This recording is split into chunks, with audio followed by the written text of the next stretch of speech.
Congratulations din. Kasi itong kasama mo na idinimanda ni Risa ay na-dismiss, dinismiss ng DOJ yung inyong kaso. Tama ba, Banat Bay? I-congratulate mo naman yung iyong sabay-sabay po, co-accused. kasama ko si Banat Bay dyan, no?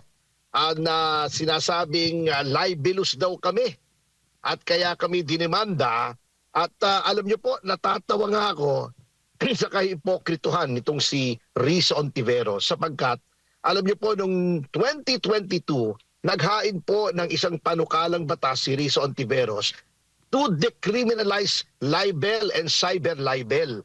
At sinasabi niya po ay ginagamit daw yan dalawang batas na yan upang sikilin ang mga mamamahayag na magbigay ng puna sa mga public officials. Pero nung siya lang pinuna, ginamit niya yung batas na yan para sikilin yung aming freedom of expression. So kita nyo, ganyang klaseng tao yang si Risa Ontiveros.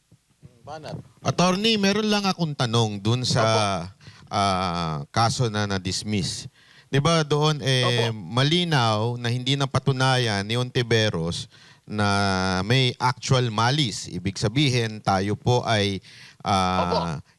wala tayong malice na mali yung testimony ni Rene o si Rene. alias Rene. Opo.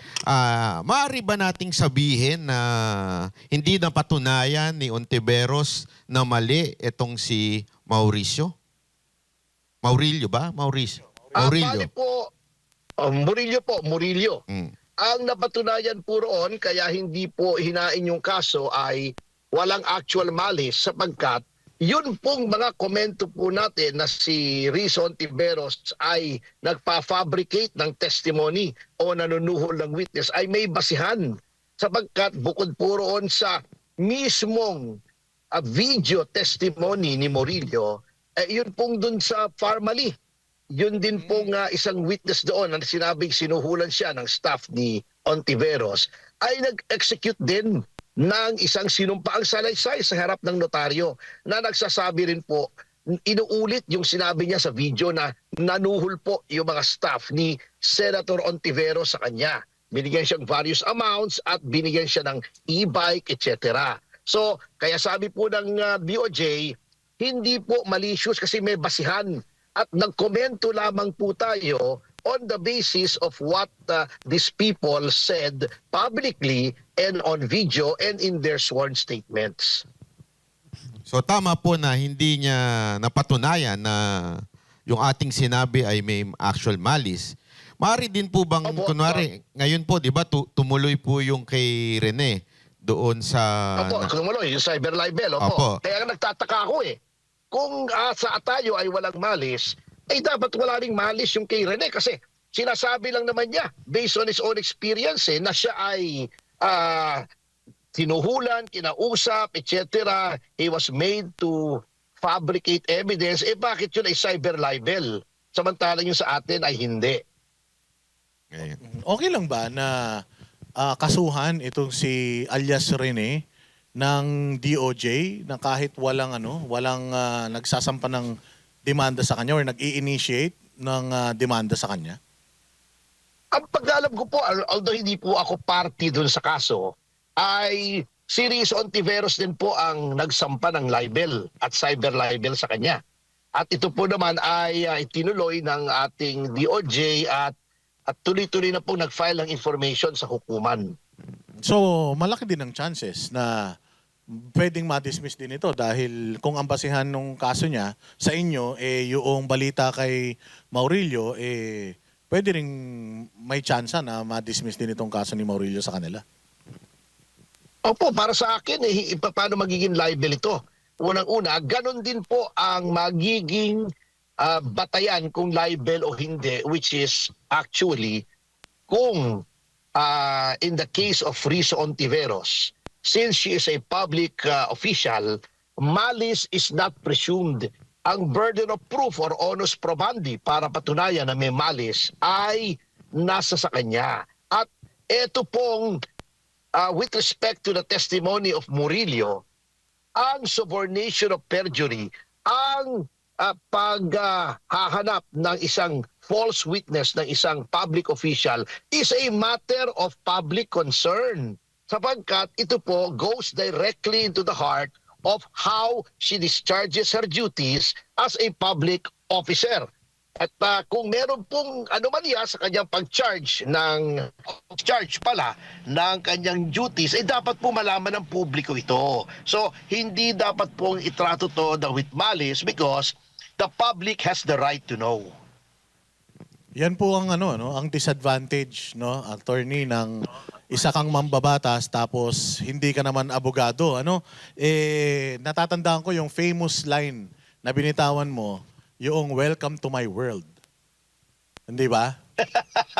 Hindi namin makakalimutan yan. Opo, kasi kung tutuloy-tuloy po yan sa hukuman, sabi ko nga, ako 33 years na ako, second home ko na yung hukuman, very comfortable tayo dyan.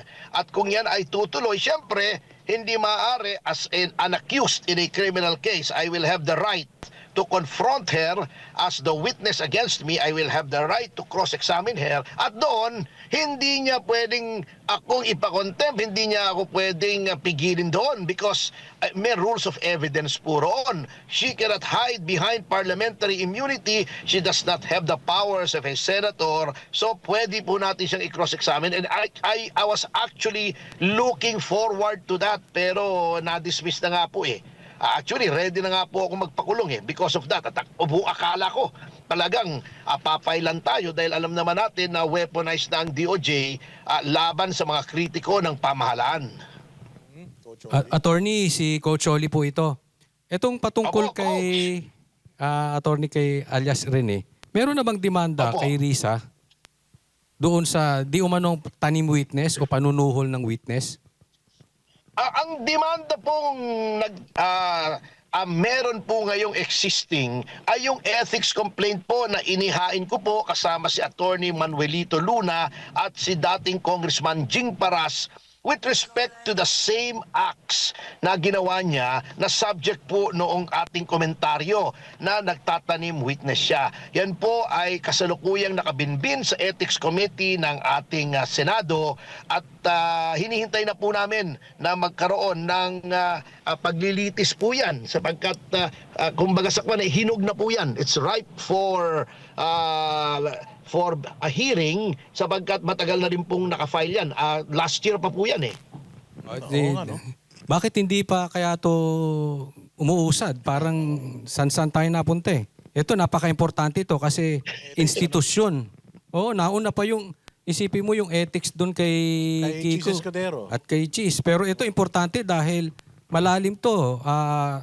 Tanim witness ang issue rito Opo, totoo po yun. At kaya nga po kami nag-file because this goes to the essence of how a member of the legislature, the Senate no less, is conducting her affairs as a member of such committee. Mabigat po talaga kung ang isang miyembro ng Senado ay nagtatanim ng witness, kumukuha siya ng mga witness na sinasabi niya, eto, meron akong consideration para sa iyo.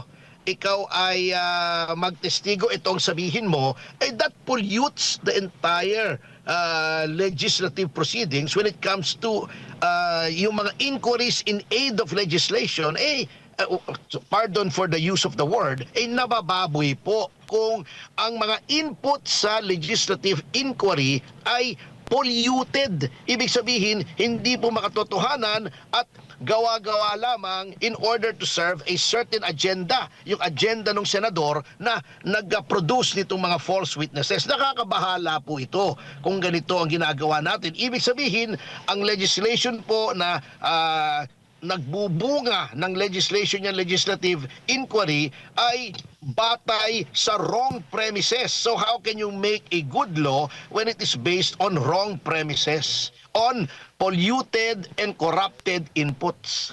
May pag-asa pa kaya yan sa pamumuno ng Senate President natin? Kasi sa nangyayari ngayon, parang may mga complaints din, hiwalay dito, na hindi umuusad dahil sa pangunguna ng dalawa Ito si Senate President at syempre yung problema natin sa Blue Ribbon na yung direksyon wala na doon sa papunta sa mastermind na kasi naalala ko napanood ko rin yung inyong mga vlogs. Opo. Doon po yung ano nyo, pati napunta tayo kay Senator Bong Revilla kung saan tayo napunta eh. So ito ba Ay, tama po yun. Alam niyo po, ang chairman naman po ng Ethics Committee sa kasalukuyan ay si Senator J.V. Ejercito at I am willing to give Senator Ejercito the benefit of the doubt sapagkat kilala ko yan personal. Ako'y malapit sa dating Pangulo, si Erap Estrada, at kilala ko naman si JV at maayos naman po yan, nakasama ko sa JCs yan. Sana ay maging patas siya at action na po niya to. Wala naman po kami hinihinging special consideration dito, kundi magkaroon ng patas na hearing na kung saan papayagan kami magpresenta ng lahat ng ebidensya. Now with respect sa sinasabi niyo po na nililihis, alam niyo po, baka hindi napapansin ng iba. Hindi lamang po yung ginagawa, katulad po na nag-anunsyo si Senator Ping Lacson na yun daw preliminary report nila o partial report or whatever they call it, ay nagtuturo sa 3 senador.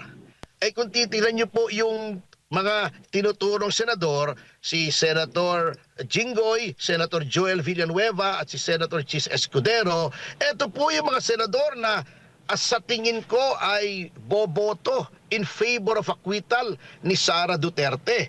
So, ngayon pa lang po kaaga, sineset up na po yung Senate para mabawasan yung mga tingin nila, yung mga parehas na mga tao. Plus yung kanilang ipinananakot na warrant kay Senator De La Rosa. Kung kaya't hindi makapasok si Senator De La Rosa, nabawasan na po, binabawasan na nila ng 4 yung maaaring bumoto for acquittal. So, this early, sineset up na po nila for conviction si Vice President Sara Duterte. Yan po nakakabahala dyan using the Blue Ribbon Committee ni Senator Lacson.